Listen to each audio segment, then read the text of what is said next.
We all are familiar with the nightmare slasher aka Freddy Krueger, but how much of it is actually true? Or is it just a legend? Well, today we'll find out. Welcome. The film was inspired by several newspaper articles printed in the Los Angeles Times in the 1970s about Hmong refugees, who, after fleeing to the United States because of war and genocide in Laos, Cambodia, and Vietnam, suffered disturbing nightmares and refused to sleep. Some of the men died in their sleep soon after. In the early 1980s, Wes Craven was on the lookout for new ideas.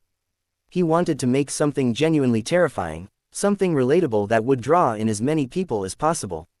After months of searching to no avail, the perfect story suddenly fell into his lap in an old copy of the LA Times, in which he came across a story about a boy who had suffered violent nightmares only to die in his sleep. With that, he began working on the screenplay for 1984's A Nightmare on Elm Street. Following the critical success of his second film, The Hills Have Eyes, Craven was commissioned to make a couple of straight-to-TV movies. After that, the money dried up. With no paycheck for 3 years, he lost his house and was forced to borrow money to pay his taxes. Oh, and he'd developed a strong addiction to marijuana and cocaine, which didn't make the money problem any easier. Everything was falling apart, and then, Craven spotted an opportunity. The boy's death wasn't an isolated incident. Craven had found just one of many articles detailing the sleep-induced death of a Hmong refugee.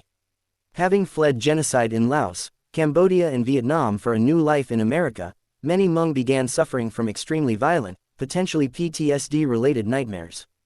They were so horrifying, in fact, that many refused to sleep for fear of dying.